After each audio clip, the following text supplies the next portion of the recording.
ጤና ይስጥልኝ አድማጭ ተመልካቾች እንደምን አረፈዳችሁ። የመስከረም 7 የሰዓቱን አበይትና ሰበር ዜናዎች ይዤ ቀርቤያለሁ። በቀጥታ ወደ ዜናዎቹ አልፋለሁ። የአፋባሃ ምዕራብ አማራ ቀጠና ቴዎድሮስ እዝ 9ኛ ሳሙኤል አወቀ ክፍለ ጦር አባይ ሸለቆ ብርጌድ በአራት ግንባሮች ጥቃት ፈጸመ። አባይ ሸለቆ ብርጌድ ከአንጉግ 12 ሰዓት ገደማ ጀምሮ በድቦም አቡነ ሀቢብ ደርጅና ሰኞ ገበያ ላይ ባደረገው ማጥቃት ድል የተቀናጀ ሲሆን የአገዛዙ ሰራዊት በመሸገበት ምሽግ ሙትና ቁስለኛ ሆኗል ነው የተባለው። ጠንካራ የተባሉ ምሽጎች በተሰበሩበት ትንቅንቅ የአባይ ሸለቆ ብርጌድ ድል ተቀዳጅቷል። በተያዘ መረጃም የአረንዛ ጎንቻ ብርጌድ ገንቦሬ ላይ በተመሳሳይ ሰዓት ጥቃት የፈጸመ ሲሆን የክፍለ ጦሩ ጥምር ኃይል ከአረንዛው ጎንቻ ብርጌድ ሻለቃዎች ጋር በመቀናጀት ነጉዴ ቀበሌ ምሽት 3 ሰዓት ጀምሮ የተንቀሳቀሰውን የአገዛዙን ሰራዊት በማሳደድ በትንትኑን አውጥተውታል። ይህ በእንዲህ እንዳለ የፋኖ አመራሮች ከበባውን ሰብረው ወጡ። ከበባውን በመስበር የብልጽግናና ዋጊ ጨምሮ በመደምሰስ ታላቅ ጀብዱ ፈጽመዋል።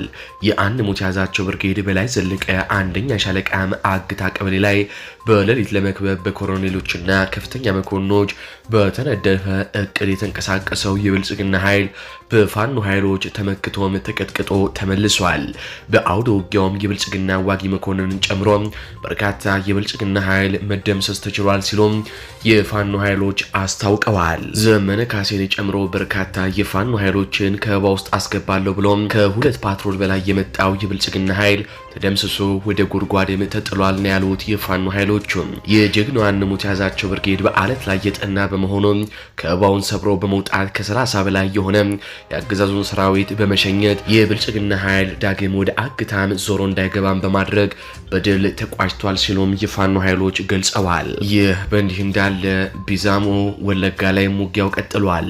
አማራን ለመጨፍጨፍ ከየቦታው ተሰብስቦ ምስራቅ ወለጋ ዞን ኪረም ወረዳም የገባው የብልጽግናውን በር ጠባቂ ጥምር ጦር በወለጋ ክፍለ ሀገር ፋኖ ቢዛሞ ጦር ይበልጣል መኮንን አዲስ ዓለም ክፍለ ጦር ሙሉ ለሙሉ የተደመሰሰ ሲሆን ሽፋን ለመስጠት ከዞኑ ዋና ከተማ ነቀምቴ ወደ ኪረሙ ወረዳ የተንቀሳቀሰው የብልጽግና ጦር በወለጋ ክፍለ ሀገር ፋኖ እዝ መዳሎ ክፍለ ጦር ዶጋመድ ሆኖም ቀርቷል ተብሏል። በትላንትናው ዕለት ከሻምቡ ከተማ በመነሳት ወደ ኪረሙ ወረዳ የገባው የብልጽግና ኃይል በአራት ግንባሮች በይበልጣል መኮንን አዲስ ዓለም ክፍለ ጦር የተደመሰሰ ሲሆን ክፍለ ጦሯም አሾም ቂልጦ አቦም ሀሮ አዲስ ዓለምና ሳምቦን የተባሉ ከተሞችን ሙሉ ለሙሉ የተቆጣጠረች ሲሆን በዛሬው ዕለትም ተጨማሪ ከጊዲ አያናና ከሊሙ ገሊላ ተሰብስበው ወደ ኪረም ወረዳ ከገባው የብልጽግና ጨፍጫፊ ጋር በአምስት ግንባር ውጊያ ገጥማ ኖሌ የሚባል ቦታ ላይ ሞታይ ፈሪዎቹ የይበልጣል መኮንን አዲስ ዓለም ክፍለ ጦር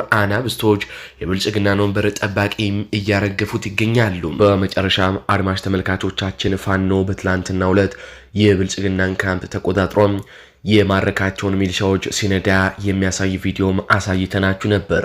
ከዚህ ጋር በተያያዘ እንዲሁም ሌሎች በርካታ የውጊያና የፖለቲካ መረጃዎችን ሊሰጠን አርበኛና ፋኖ አበበ ፈንታው በስልክ መስመራችን ላይ ይገኛል። ከሱ ጋር የተደረገውን ቆይታ አድምጠን እንመለስ። አመሰግናለሁ መዓዛ። እንግዲህ በዚህ በአማራ ፋኖ ብሔራዊ ኃይል በአራቱም ቀጠናዎች በአራቱም እዞች በርካታ ትንቅንቅና ተጋድሎችን እያደረገ የቀጠለበት ሁኔታ ነው ያለው። ወደ ውጊያ መረጃዎችና ሌሎች ፖለቲካዊ፣ ዲፕሎማሲያዊ የአማራ ፋኖ ብሔራዊ ኃይል መረጃዎችን አደርሳችኋለሁ። ዛሬ የተደረጉ የአውደ ውጊያ መረጃዎች እጄ ላይ ደርሰዋል። ያ በአማራ ፋኖ ብሔራዊ ኃይል ምዕራብ አማራ ቀጠና ቴዎድሮስ እዝ የተደረጉ ተጋድሎች አሉ። በጣም አስደናቂ ጀብዶች ተፈጽመው ትላልቅ ድሎች የተመዘገቡበት ነው። በዚሁ በምዕራብ አማራ ቀጠና ቴዎድሮስ እዝ ጎጃም አገው ምድር ክፍለ ጦር በወንድማማች ብርጌዶቹ ትልቅ ድል ያስመዘገቡበት ሁኔታ አለ። አፋባሃ ምስራቅ አማራ ቀጠና ቴዎድሮስ እዝ ጎጃም አገው ምድር ክፍለ ጦር የአስር አለቃ ኤፍሬም አጥናፉ ቢትወደድ መንገሻ ቀኛዝማች ስሜነ ደስታ ቲሊሊ ዘንገና ጊዮን ብርጌዶች በጥምረት ጠላትን አምሳልታ ተራራ ላይ ድባቅ መጥተዋል። እንግዲህ እዛ አካባቢ ሰፍሮ የሚገኘውን የአገዛዙ ዙፋን ጠባቂ ሰራዊት በመስበር ነው እንግዲህ ድል የተጎናጸፉትኝ። በዚህም እንግዲህ ከንጋቱ 3 ሰዓት አካባቢ እስከ ቀን 8 ሰዓት አካባቢ ድረስ ነው ውጊያው የተካሄደው። አገዛዙ ዙ 23 ሞርተር፣ ድሽቃ፣ በርካታ የቡድን መሳሪያዎችን ጭምር በታጠቀበትና ከፍተኛ የሚባል ትልቅ የሚባል የተኩስ አቅም ያለው ኃይል ጋር ነው በመፋለም ተራራ ላይ የቁም ምሽግ በሰራበት እነዛን ሁለት ምሽጎች በመስበር እነዚህ ወንድማማች ብርጌዶች ታላቅ ድል አስመዝግበዋል። በዚህም መሰረት ብርጌዶቹ አጠቃላይ በጋራ 22 ክላሽ ማርከዋል። ወደ 2000 የሚጠጋ የክላሽ ተተኳሽ፣ ወደ 750 የሚጠጋ የብሬን ተተኳሽ ማርከዋል። ወደ 28 የሚጠጋ የጠላት ኃይል የተደመሰሰ ሲሆን ከ30 በላይ ደግሞ ቁስለኛ የሆነበት አጠቃላይ ወደ ሻለቃ ደረጃ የሚደርስ የጠላት ኃይል ሙትና ቁስለኛ ሆኖበታል። ይሄ ማለት ሻለቃው በአደረጃጀት ደረጃ ሲታይ የጠላት ሻለቃ ሙሉ ለሙሉ የፈረሰበት ሁኔታ ነው ማለት ነው። ይሄ ሻለቃ ካልተጠገነ በሰው ኃይልም በጦር መሳሪያም በተተኳሽም እንደ አዲስ ፈርሶ ሊሰራ ካልሆነ በስተቀር ሙሉ ሻለቃ የተደመሰሰበት ታላቅ ጀብድ ተሰርቶ ትልቅ ድል የተመዘገበበት ነው ማለት ይቻላል። ጀብደኛው ክፍለ ጦር አገው ምድር ክፍለ ጦር የሰራው ማለት ነው። ከዚህ ጋር ተያይዞ ሰሞኑን የብልጽግናው አገዛዝ አባይ ግድብን ራሱ የሰራው በማስመሰል የአብይ አህመድ ግድብን በማስመሰል ሁነቶችን እያየን ነበር። ያዞምባ እንደሚባለው እያለቀሰ ድራማ እየሰራ የነበረበትን ሁነት የምናስታውሰው ነው። ከዛ ጋር ተያይዞ ፕሮፓጋንዳ ለመስራት በመላው አማራ ማለት ነው አስገድዶ ህዝቡን ሰልፍ እያስወጣ ያለበት ሁኔታ አለ። በዚህም በቴዎድሮስ እዝ አፋባሃ ምዕራብ አማራ ቀጠና ቴዎድሮስ እዝ ራስ ቢትወደድ መንገሻ አቲከም 5ኛ ክፍለ ጦር የቡሬ ዳሞት ብርጌድ አረመኔው ስርዓት በቁጭ ከተማና በቡሬ ከተማ ህዝብን እያስገደደ የድጋፍ ሰልፉን ለማካሄድ እንቅስቃሴ እያደረገ ባለበት አይበገሮቹ የቡሬ ዳሞት ብርጌድ ሻለቆች ሰልፉን ውጊያ በማድረግ ከፍተኛ ጫና ውስጥ በማስገባት አገዛዙን እንዲበተን ያደረጉበት ሁኔታ አለ። ታሪክሶቹ የቡሬ ዳሞት ብርጌድ ያሳምነው ሻለቃን ባክን ዘመነ ሻለቃን በሸዋፍ አቅጣጫ አባይ ሻለቃ ሰፊ ሻለቃና መርከብ ሻለቃ በቁጭ ግንባር በማሰለፍ ስርዓቱ ተልኮ ውድቅ አድርገውበታል። ከዚህ ጋር ተያይዞ አጠቃላይ ዛሬ መስከረም 6 ባውደ ውጊያም የአገዛዙን የዓለም አቀፉን ማህበረሰብ የሚያጭበረብርበትና የሚዋሽበትን ያው በውሸት እንደሚኖር ይታወቃል አገዛዙ። ከዚህ ጋር ተያይዞ ሰልፉን ያከሸፈበት ሁኔታ አለ። ሌላው ደግሞ በዚሁ በተመሳሳይ አሁንም የቀኝ ጌታ ይፍታሄ ንጉሴ በሚያስተዳድራቸው ቀጠናዎች በደንበጫና በሮብ ገበያ የተደረጉ የማደናቆሪያ እንደዚሁ አገዛዙ ሰልፍ ለማድረግ የሞከረበትን የተጠና ኦፕሬሽን በማድረግ አሁንም ሰልፉን ያከሸፉበት ሁኔታ ነው ያለው። የ6ኛ ክፍለ ጦር ህዝብ ግንኙነት የቀኝ ጌታ ይፍታሄ 6ኛ ክፍለ ጦር ህዝብ ግንኙነት መረጃዎቹን ወደ ማዕከል አምጥቶ አድርሶናል ማለት ነው። አጠቃላይ ባውደ ውጊያም ይሁን ያገዛዙን ዓለም አቀፉ ማህበረሰብ የሚያጭበረብርበትን የውሸት ሰልፎች ጭምር በማክሸፍና ህዝባችንን ጠላቱ ዘር ማጥፋት እየፈጸመበት ያለው የብልጽግና አገዛዝ ከዘር ማጥፋቱ ጎን ለጎን በአንድ እጁ ሰላም ያለ ልማት ያለ ጠንካራ ሀገራዊ ስራዎችን የሰራ ለመምሰል በአንድ እጁ ደግሞ ድሮና ታንክና መድፍ ይዞ ህዝባችንን እየጨፈጨፈ የሚሄድበትን እውነት በአውደ ውጊያም ሰልፎችን በማደናቀፍም በሁለት እጁ ይዞ እየተንቀሳቀሰ ያለውን አጀንዳ በማስጣል በአፋባ ምዕራብ አማራ ቀጠና ቴዎድሮስ ውስጥ በኩል በጣም ጠንካራ የሚባሉ አመርቂ ውጤታማ ስራዎች በመስራት ድል የተጎናጸፍንበትና ታላቅ ድል ያገኘንበት ዕለት ነው ማለት ነው። በሌላኛው የአማራ ፋኖ ብሔራዊ ኃይል ቀጠና ሚኒልክ ዕዝ በጣም ጠንካራ የሚባሉ ተጋድሎዎች እየተደረጉ ያሉበት ሁኔታ አለ። የአማራ ፋኖ ብሔራዊ ኃይል ምስራቅ አማራ ቀጠና ቴዎድሮስ ሚኒልክ ዕዝ ላይ ንጉስ ሚካኤል አሊኮር ሸዋንግዛው ክፍለ ጦር መስከረም 3 ቀን ወደ ሚዲያ ሳናደርሳችሁ የቀረ ዜና አለ። ቱሊያ አካባቢ ላይ በ3 ፓትሮል ይንቀሳቀስ የነበረ ያገዛዙ ጥምር ጦር ላይ ደፈጣ በመያዝ ሻፊ ወደ ተባለ ቦታ ላይ ደፈጣ በመያዝ 3ቱንም ፓትሮል ሙትና ቁስለኛ በማድረግ የተረፉትንም በ3 ፓትሮል ያሉ የጠላት ኃይል ተመልሶ ወደ መጣበት እንዲሸሽ በማድረግ ትልቅ ድል የተገናጸፈበት ቦታ አለ። ይቅርታ ቦታው ቱሊያ የሚባል ቦታ ላይ ነው። በዛሬው ዕለት ደግሞ እንዲሁ ሸዋንግዛው ክፍለ ጦር ከላላ ወረዳ ሻፊ የተባለ ቦታ ላይ ሁለት ጓድ የከላላ ወረዳ ሚሊሻ ጭምር በመማረክ ታላቅ ድል ያስመዘገቡበት ሁኔታ አለ። እንግዲህ ተማም ሻለቃ ነው እነዚህን ጀብዶች እየሰራቸው ያለው።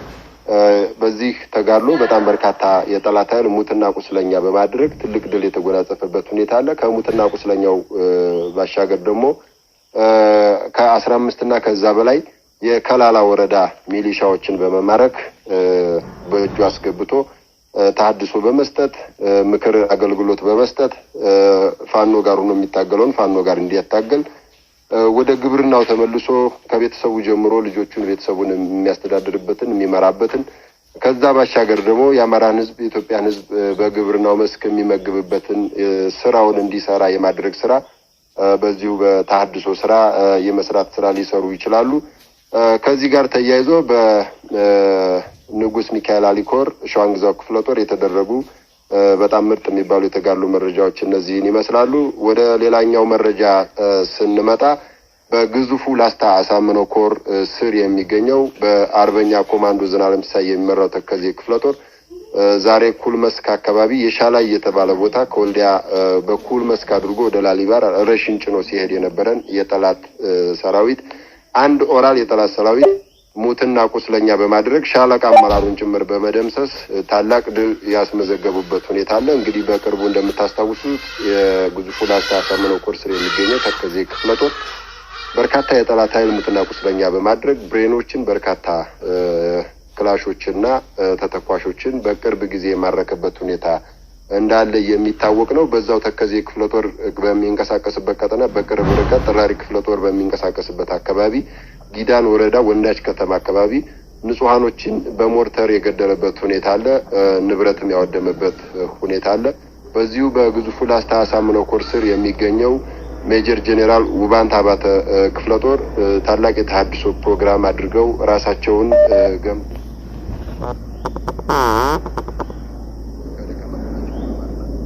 ጠንካራ ጎናቸውን በማጠናከር ለአዲስ ድልና ለአዲስ ተጋድሎ የተዘጋጁበት ሁኔታ እንዳለ በተሐድሶ ፕሮግራማቸው አሳውቀውናል። ሌላኛው በልጅ ኢያሱ ኮር በዚሁ በሚኒሊክ ዕዝ ማለት ነው የጎፍ ክፍለ ጦር ወረኢሉ ካቤ ከተማ ድረስ ሰርገው በመግባት በዛሬው ዕለት ሊካሄድ የነበረውን የድራማ የብልጽግና አገዛዝ ሰልፍ መብረቅ ሻለቃ ማለት ነው ጎፍ ክፍለ ጦር ስር የሚገኘው አንዱ አሃድ መብረቅ ሻለቃ ከተማው ድረስ ዘልቆ በመግባት ሰልፉን እንዳይከናወን ያደረገበት በርካታ ያገዛዙ ጥምር ጦርንም ሙትና ቁስለኛ አድርጎ የተሳካ የሚባል የከተማ ኦፕሬሽን ካቤ ከተማ በመግባት ሰርቶ የወጣበት ሁኔታ ነው ያለው። ሌላኛው የሰሜን ወሎ ዞን መቀመጫ ላይ ምስራቅ አማራ ኮር አንድ አሳምነው ክፍለ ጦር 5ኛ ሻለቃ ትላንትና ምሽት መስከረም 5 ለመስከረም 6 ሌሊት 5 ሰዓት ላይ ወደ ወልዲያ ከተማ ዘልቀው በመግባት በፓትሮል ይንቀሳቀሱ የነበሩ የአገዛዙ ጥምር ጦር ሰራዊት ላይ በጣም አደገኛ የሚባል የደፈጣ ጥቃት በመፈጸም በጨለማ ማለት ነው በርካታዎችን ሙትና ቁስለኛ በማድረግ የተሳካ የሚባል ኦፕሬሽን በመስራት ሰልፉንም ጭምር ያስቀሩበትና ድል ያስመዘገቡበት ሁኔታ ነው ያለው። እንግዲህ 5ኛ ሻለቃ አሳምነው ክፍለ ጦር ስር ቀጠናውንም ስለሚያውቁት በርካታ አስደናቂ ጀብዶችን እዛ አካባቢ በመስራት ትልቅ ልምድ ያላቸው ሻለቆች ናቸው። በዚህም አገዛዙ በምሽት ብሬን ጭምር በዘፈቀደ በመተኮስ የንጹሃን ቤት ያወደመበትና ንጹሃኖችን ያቆሰለበት ሁኔታ አለ። ሌላኛው የሚኒሊክ ዕዝ ልዩ ዘመቻ ማለት ነው ቆቦ ከተማ ድረስ እንደዚሁ በጨለማ ሰርገው በመግባት ትላንትና ሌሊት ማለት ነው ለመስከረም 6 ሌሊት ራያ ቆቦ መቀመጫው ቆቦ ከተማ እንደሆነ ይታወቃል። ፖሊስ ጣቢያው ላይ በመግባት ህንጻ አለ። እሱን ህንጻ በሁለት አርቢጂ ወይም ላውንቸር ማለት ነው በርካታ ያገዛዙ ወዳደር ካድሬዎች አድማ ብተና የደህንነት ሰዎች የሚሊሻ አመራሮችና ሌሎች የጸጥታና የፖለቲካ አመራሮች በተኙበት የላውንቸር ወይም አርፒጂ ጥቃት በመፈጸም በቁጥር እስከ 10 የሚደርሱ ሙትና ቁስለኛ በማድረግ በቁጥር ያልታወቀ ቁስለኛ ደግሞ ወደ ሌላ አካባቢ እንዲሄድ ያደረጉበት ሁኔታ አለ። ይሄ እንዳይታይበት አገዛዙ አካባቢውን ለሲቪሊያን እንቅስቃሴ ዝግ በማድረግ ገመናውን ሸፍኖ የዋለበት ሁኔታ ነው ያለው። የሆነ ሆኖ መረጃው ከኛ ስለማይርቅ ወደ እጃችን ደርሷል። ከእስከ 10 የሚደርሱ የጠላት ኃይል ሙትና ቁስለኛ በተለይ አመራር ሰጭ የሆኑ የጠላት ኃይል ሙትና ቁስለኛ የሆኑበት ድል በልዩ ዘመቻ ማለት ነው በምስራቅ አማራ ቀጠና ሚኒሊክ ዕዝ ልዩ ዘመቻ ታላቅ ጀብድ የተፈጸመበት ሁኔታ አለ። በሌላኛውና በጣም አስደናቂ ድል ነው ተብሎ በዛሬው ዕለት የደረሰው ለህዝባችንም አጠቃላይ በዓለም ላለው የትግላችን ደጋፊ በምስራቅ አማራ ኮር 1 ባለሽርጡ ክፍለ ጦር የተሰራው ታላቅ ጀብድ ነው። እንግዲህ የሰሜን ወሎ ዞን ስር ከሚገኘው በሀብሩ ወረዳ ማለት ነው 024 ቀበሌ ይመስለኛል ጃራ የሚባል ወታደራዊ ማሰልጠኛ አለ። ካሁን በፊት የተፈናቃይ ካምፕ ነው የነበረው። አሁን ተፈናቃይ የሚባል ነገር እዛ አካባቢ ስለሌለ ወታደራዊ ካምፕ አድርጎት ሚሊሻዎችን ለማሰልጠን ያስገባበት ሁኔታ አለ። በራሳቸው ሚዲያ ሚሊሻዎችን እያሰለጠኑ ከፍተኛ የሚሊሻ አድማ ብተና የመከላከያ ጄኔራሎችና ኮሎኔሎች እንዲሁም የሰሜን ወሎ ዞን ካድሬዎች ራሳቸው ባሳዩን መሰረት ሚሊሻ እያሰለጠኑ የከረሙበት ሁኔታ አለ። ሚሊሻዎቹ ከተለያዩ የሰሜን ወሎ አካባቢዎች ናቸው እንግዲህ ተመልምለው ወደ ቦታው የሄዱትኝ። የአማራ ህዝብ ላይ ዘር ማጥፋት እየተፈጸመ ዘር ማጥፋት የሚፈጸምበት ወገናቸው ላይ አሁንም ተባባሪ ለመሆንና ተጨምረው ዘር ማጥፋቱን ለማጠናከር በ5000 ብር ደሞዝና በ7000 ብር ደሞዝ ህዝባቸው ላይ ዘር ማጥፋት ለመፈጸም ወደ ጃራ አካባቢ የከተሙ ባለፉት 2 ዓመትና ከዛ በላይ በፍጹም ትግስት እየለመናቸው ወገናቸው ላይ ዘር ማጥፋት እየተፈጸመ ነው። ህዝባችን ሃይማኖት አልባ ሙስሊም ክርስቲያኑ አገር አልባ ሆኗል። የአማራ ህዝብ ዘር ማጥፋት እየተፈጸመበት ነው። ጤና የለም፣ ትምህርት የለም፣ ግብርና የለም፣ መሰረተ ልማቶች ወድመዋል። ስለዚህ ከህዝባችሁ ጎን መቆም አለባችሁ። ከፋኖ ጎን ሆናችሁ ይህንን ዘር ማጥፋት መቀልበስ አለባችሁ።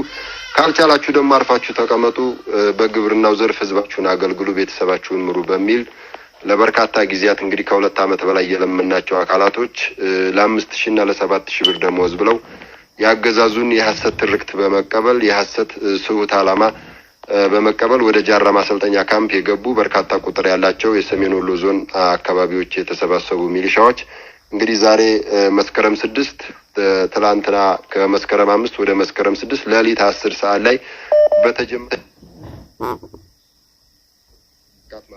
ጋት ዛሬ 12 ሰዓት ተኩል በተጠናቀቀ ከባድ ኦፕሬሽን የምስራቅ አማራ ኮር 1 ባለሽርጡ ክፍለ ጦር በፈጸመበት ከበባና በጣም አስደናቂ የሚባል ጥቃት ሙሉ ለሙሉ በሚባል ደረጃ ካምፑ የፈረሰበትና በርካታ አሰልጣኙ የተደመሰሰበት የተማረከበትና ቀሪው ደግሞ ፈርጦ የተሚሄደበት እጅግ አስደማሚ የሚባል ድል የተጎናጸፍንበት ሁኔታ አለ። በዚህም እንግዲህ በዚህ ድል በርካታ ነገሮች እየወጡ ያሉበት ሁኔታ ነው ያለው። ከዚህ ጋር ተያይዞ ዛሬውኑ በጣም አፋጣኝ በሆነ ጊዜ የአማራ ክልል ብልጽግናና የደህንነት መስሪያ ቤቱ በተለይ እዚህ አካባቢ ሰሜን ወሎ አካባቢ እየተንቀሳቀሰ ያለው የሰሜን ምስራቅ ዕዝ ማለት ነው አጠቃላይ የደህንነት መስሪያ ቤቱና ክልሉ በአፋጣኝ ለግምገማ የተቀመጠበት ሁኔታ አለ። በዚህ ግምገማቸው በጣም በብስጭት የተናገሩትና የገመገሙት ምንድነው 2ኛ ዙርና 3ኛ ዙር ለማስገባት አቅደን ነበር። ዛሬ ላይ በተፈጸመብን ከባድ ጥቃት ግን 2ኛ እና 3ኛ ዙር ለማስገባት ያቀርነው የሚሊሻ አሰልጣኝ አይገባልንም በሚል የገመገሙበት ሁኔታ ነው ያለው። በዚህ ልክ ነው የገመገሙት። እንግዲህ ግምገማቸው የሚያሳየው ለሞቱት ሚሊሾች ምንም ደንታ እንደሌላቸውና የሚያሳስባቸው 2ኛ እና 3ኛ ዙር ሊያስገቡት የነበረው ሰልጣኝ ነው ማለት ነው። እንግዲህ እነዚህ ሚሊሾች እንደተናገርኩት 2 ዓመትና ከዛ በላይ በአደባባይ በማህበራዊ ሚዲያም በትላልቅ ሜንስትሪም ሚዲያዎችም በሃይማኖት ቦታዎችም በመስጊድም በቤተክርስቲያንም በተለያዩ ማህበራዊ ጉዳዮችም በክርስትናም በሰርግም በተስካርም በመውሊድም በሁሉም ቦታ በሰደቃም ባገኘነው አጋጣሚ ሁሉ ፋኖ 2 ዓመትና ከዛ በላይ ወገናችንን በመሰብሰብ ያስተማርንበት ሁኔታ አለ። ቀና ዓላማ ይዘን ህዝባችንን ከዘር ማጥፋት ለመታደግ በርካታ ጊዜያቶችን እየለመን ኖረናል። ይህንን ወደ ጎን አድርገው በአገዛዙ ሴተኛ የመከላከያና የፖለቲካ አመራሮች የተሳሳተ አጀንዳ ውስጥ ተጠልፈው ገብተው ለዚህ ድርጊት ተዳርገዋል ማለት ነው። ጅብ ከሚበላ ጅብ በልተህ ተቀደስ ነውና የህዝባችንን ህልውና ለማረጋገጥ ምናልባትም ይሄ ብቻ ሳይሆን ከዚህም በላይ የሞተው ሙቶ የጠፋው ጠፍቶ የአማራ ህዝብ ህልውናው መረጋገጥ አለበት ብለን እናምናለን። በጽኑ እናምናለን። ከዚህ ጋር ተያይዞ ሁሉም ሊታወቅ የሚገባው ነገር በተለይ ከራያ አካባቢም ወደዚህ አካባቢ ለስልጠና እየሄዱ አሉ። አገዛዙ እያደረገ ያለው ምንድነው? ከብልጽግና ጋር ሆናችሁ ሚሊሻ ሰልጥናችሁ ወያኔን በጋራ እንዋጋለን በሚል የተሳሳተ አጀንዳ በመስጠት እነዚህን ወገኖቻችንን ለእንደነዚህ አይነት ጥቃት እያጋለጣቸው ነው ያለው አገዛዙ።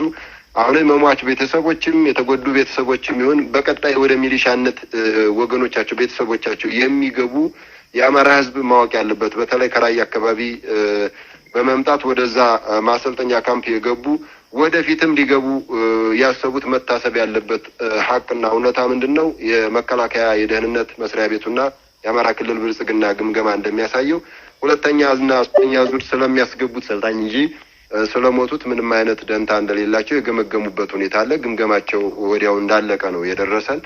የሆነ ሆኖ በዚህ ሁኔታ የራያ ህዝብ በተለይ ማወቅ ያለበት ነገር ካሁን በፊት ከሰሜኑ ጦርነት 2 ዙር ከተካሄዱት የሰሜኑ ጦርነት 3 ዙር ማለት ነው ከተካሄደው ከሰሜኑ ጦርነት ማግስት ራያ ላይ ማለትም ራያ ለማጣ ከተማ፣ ኮረም፣ ሆፍላና ባላ አካባቢ አጠቃላይ እስከ በር ተክላይና ጉንብዳ ድረስ ባለው የአማራ ክልል ከአንዴ 2 ጊዜ መዋቅር ሰርቶ ማስተዳደር የጀመረበት ጊዜ ነበረ። ግን ደግሞ ዘላቂ መፍትሄ ስላልተበጀለትና ስርዓታዊ መዋቅራዊ ስላልተደረገ መዋቅሮቹ ፈርሰው አጠቃላይ መንግስት አልባ ሆኖ ያለበት ሁኔታ ነው ያለው። ህዝቡ አጠቃላይ የአማራ ህዝብ መንግስት አልባ ነው። በራያና በወልቃይት ያለው ደግሞ በጣም የተለየ ነው። ስለአሁኑ አጀንዳችን ስለ ራያ ስናነሳ ደግሞ በዚህ ደረጃ ህዝቡ መንግስት አልባ የሆነ ህዝብ ነው። አገዛዙ ደግሞ ለሚፈልገው ዓላማ የራያን ህዝብ ግማሹን በብልጽግና ግማሹን በፋኖ አድርጎ የማዋጋት የማጫረስ ዓላማ ነው ያለው። በዚህም ደግሞ የግምገማቸው እንደሚያሳየን በጣም ደስተኛ እንደሆኑ የተሳካ ስራ እንደሰሩ ነው የሚታወቀው። ምክንያቱም ታንካችን ሳይሆን ባንካችን ነው ውጤት ያመጣልን እያለ ሽመልስ አብዲሳ የተናገረበትን የቅርብ ጊዜ ንግግር የምንረሳው አይደለም። ይሄ ማለት አማራን በገንዘብ እየገዛን እርስ በርሱ እናባለዋለን ባሉት መሰረት አሁንም የሞቱት የቆሰሉት ሚሊሻዎች ሳይሆን ያሳስቧቸው ሁለተኛና ሶስተኛ ዙር እናስገባለን ብለን ነበር። ያንን አናገኘውም በሚል ነው የገመገሙት። ሌላው መታወቅ ያለበት ነገር መዋቅሩ ከአንዴ 2 መፍረሱ ከብልጽግና ጋር ሆኖ የሚፈታ የአማራ ህዝብ ጥያቄ የለም። በተለይ ደግሞ የራያ ህዝብ ማወቅ ያለበት ከብልጽግናው ከአብይ አህመድ ጋር ሆኖ የሚፈታ የራያ ህዝብ ጥያቄ የለም። አሁንም ምክራችንን የምንለግሰው ከአማራ ፋኖ ጎን በመሰለፍ ዘላቂ የሆነ የአማራ ህዝብ ጥያቄ ማስመለስ የራያ ህዝብም ጥያቄውን ማስመለስ አለበት ብለን በጽኑ እናምናለን። ከዚህ ጋር ተያይዞ በቀጣይም በዚህ የተሳሳተ አጀንዳ ከመግባት ይልቅ ከተቻለ ወደ ፋኖ በመግባት ከፋኖ ጋር በመሆን የአማራን ህዝብ የህልውና ትግል በመቀላቀል ህልውናውን መጎናጸፍ የማንነት ጥያቄ የሚሆኑ ሌሎች አጠቃላይ ሁለንተናዊ ጥያቄዎቻችን የሚመለሱት የአማራ ፋኖ በያዘው መንገድና የትግል መስመር ነው ብለን እናምናለን። ከዚህ ጋር ተያይዞ በቀጣይም በተሳሳተ ዓላማ ወደዚህ ዓላማ የሚገቡ ሚሊሻ፣ አድማ ብተና፣ ፖሊስ፣ ሌሎች ካድሬዎችም ጭምር አሁንም በፍጹም ትዕግስትና ተስፋ ያለመቁረጥ ጥሪያችንንም ጭምር እናስተላልፋለን።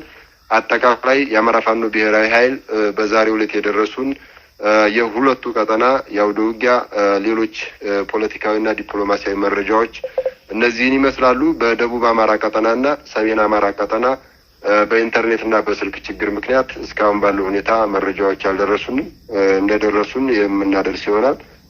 አመሰግናለሁ። ፋኖ አጠቃላይ ወታደራዊ ፖለቲካዊና ዲፕሎማሲያዊ ውሎችን በተመለከተ ላደረስከን ዘገባ እንደዚሁም ለምታደርጉት ተጋድሎ ሁሉ ከልብ እናመሰግናለን። በነገው ዕለት በሌላ የወሎ ዘገባ እስከምንገናኝ ድረስ ያላችሁበት ሰላም